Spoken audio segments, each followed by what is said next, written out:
Flight 901 slammed into Erebus 32 years ago, taking 257 lives. It is a great, vexing question of our time, and every anniversary, the Collins women steel themselves for another hurtful public debate. Their husband and father, Captain Jim Collins, is still blamed for the tragedy, bringing them continuing grief and hurt. Paul Holmes has been investigating the Erebus affair and believes a wrong must, once and for all, be righted. This is his report. I can't turn the clock back. Air New Zealand boss Rob Fyfe. I can't undo what has been done. 2009, it's the 30th anniversary of the Erebus tragedy, and Rob Fyfe is paying tribute to the two pilots of Flight 901 of November 28, 1979. Captain Collins and First Officer Casson were highly regarded aviators. They deserve our respect, and they certainly have mine.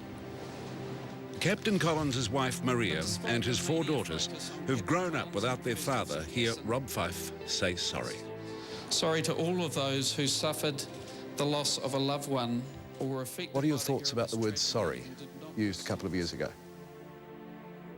Well, Paul, to be quite honest, we're really grateful to Rob Fyfe because he was the first CEO of Air New Zealand to come and say to my mother that he was sorry for the way she'd been treated during the Erebus accident and aftermath. But they also hear Rob Fyfe refer to a dark history surrounding the Erebus tragedy. Sadly, the historical record displays what appears to be a different priority. The pursuit of someone or something to blame. I suppose historically for us, the issue that remains is one of... Blame? Yeah, of blame. And there were people in the company that had an agenda that enabled them to think that they could ride roughshod over the justice process and blame the pilots for something that they didn't do. Ride roughshod over the dead? Yeah, and the justice system. There was a scandalous cover-up. There was a broad attempt to blacken their father's name, and to a great extent, it worked. Oh, people were very reverential about Jim Collins and his flying and so forth, but in the end, the dead pilots were going to cop it. And I've always believed that a deep wrong was done and that someone someday had to try and put it right. We go back to a Wednesday in late November, a warm, sunny day in 1979. And I was studying physical science. I had the next day the exam, so I was in between studying and coming upstairs and having something to eat. And Catherine is 15, the eldest Collins girl. She hears her mother take a call. The flight operations manager, Dave Eden, said to her, "Are you on your own?" And she said, "No, I'm with the children." And he said, "Well, you may need to have someone with you, an adult with you." The airline at this stage is hoping there's a simple communications problem, a radio problem. But as the evening deepened... About an hour ago, on calculations, the fuel would have run out. You had this vision that if Dad was down, he would have made a lovely landing in the water and he'd be on the wing handing people onto an iceberg. Well, you're sort of thinking Antarctica is sort of a cold place with icebergs. I suppose it's a sort of natural expectation to think that, but we were hoping against hope that they would have landed somewhere, even if it was they were floating on the sea or something and near icebergs, that they'd managed to get out of the aircraft. But with still no news and a school cert science exam next day, Catherine turns in and sleeps fitfully. So I woke up, went upstairs to find out what the outcome, whether they'd heard what had happened to the plane, and at that stage, that's when we found out. Wreckage had been sighted and it looked like there were no survivors. Yes, that's right. Were people in tears? Well, I think, to be quite honest, I think everybody didn't know what to think because tears come later. Yeah. It was simply an intellectual idea, really, that had been conveyed to us about the termination of life on a massive scale. And that's really difficult to get to grips with, and especially because Dad was the captain and because he was responsible for those souls, for 257 people, including his own life. That was a huge responsibility to us, and to have that ended, to have them all dead, was something we couldn't comprehend. When did the tears come then? I can't actually remember the first time I cried. I don't honestly know because... Didn't your friend Rebecca tell you later that Well, You sobbed all the way through your school circuits. I mean, the next day I did sit the exam and I was probably crying. I mean, the crying is just something that just sort of leaks out of you over time, in a way. The accident was incomprehensible. How in heaven's name could a fine, experienced pilot, one of the most cautious men in the company, fly a DC-10 into a mountain in broad daylight? Enter Ron Chippendale, Chief Inspector of Air Accidents. The flight data recorder indicates that the aircraft was in a controlled flight prior to impact. 7 months after the accident and just before the hearings of the Royal Commission began, the government released his report. Probable cause: the decision by the pilot to continue on at low level, 1,500 feet, uncertain of his position, towards an area of dodgy weather which hid the high ground. Trouble that being, Jim Collins was not remotely uncertain of his position.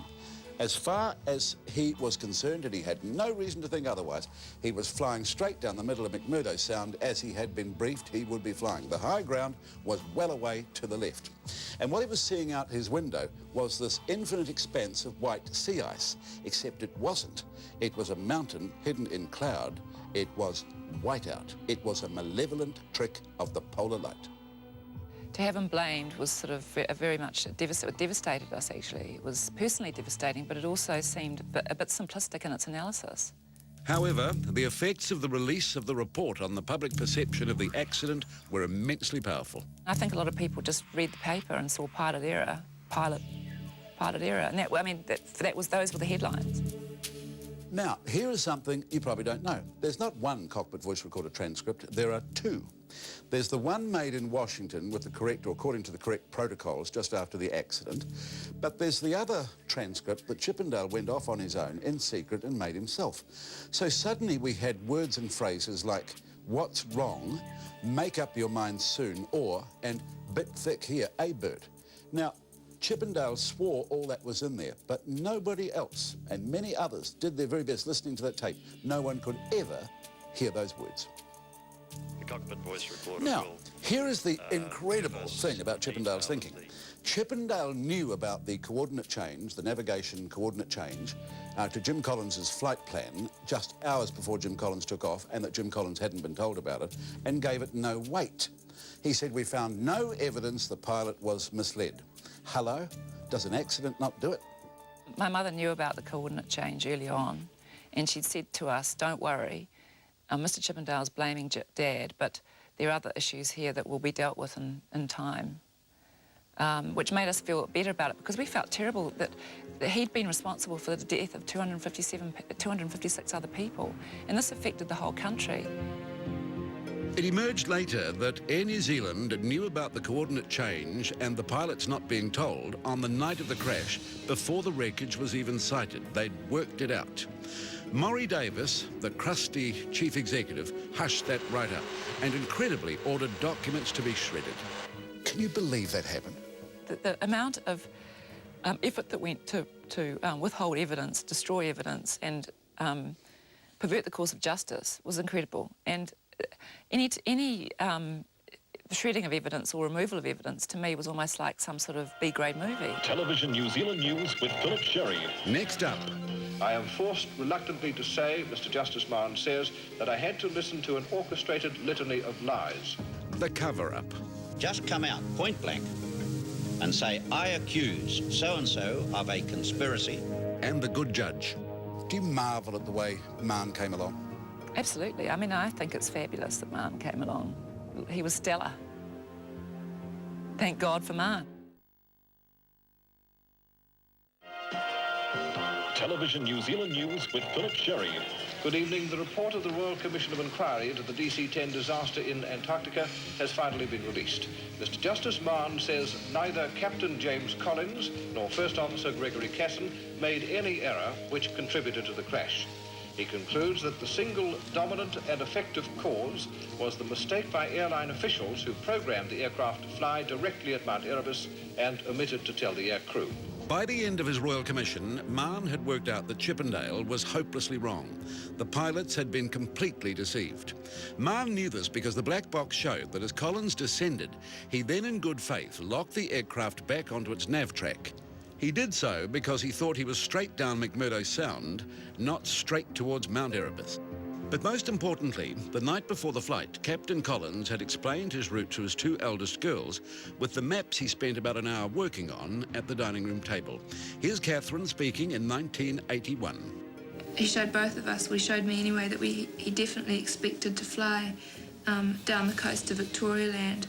And so as you're flying down the Sound, you'd see on the right the dry valleys, and then on the left Ross Island. And I remember him plotting things with instruments.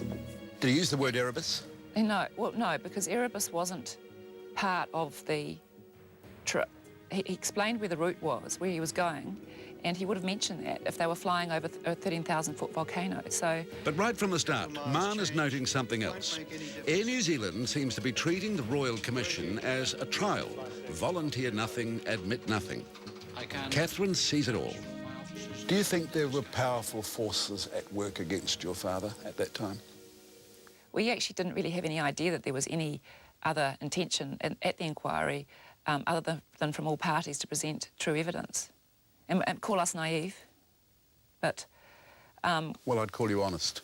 Yeah, so we didn't really know until such time as there was evidence, evidence presented that was very unhelpful to the judge. If it was shown that those flight levels were a matter of common knowledge throughout New Zealand, would that still be the division's position, that it was unaware? It would be, it would be. Most of the pilots that Dad flew with were straight up.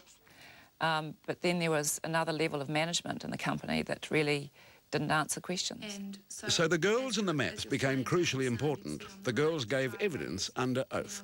Justice Mahon was particularly kind, and I think he really felt for us. What impressed him about you and Elizabeth was that you didn't gild the lily in your evidence. You didn't exaggerate. We didn't really know what to say because we basically, well, we knew what we'd seen, but we didn't have any knowledge about how that could be important. It was crucially important. Well, it became more apparent that it was as time went on. Yeah. Captain Collins' personal diary, in which he would record flight details, appears to have not been found. So what did Mahon actually have? Well, he had the girls' evidence.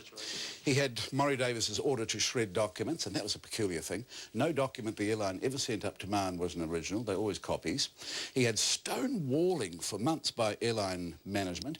You had missing property they never found, or Jim Collins's atlas never made its way back to New Zealand, and Jim Collins's ring-binder notebook, when found on the mountain, was in perfect shape with writing on the inside pages. By the time that ring-binder notebook made its way to the Royal Commission, all the pages were gone. Plus, he had Jim Collins's colleague pilots who had been at the briefing saying, we were briefed down McMurdo Sound.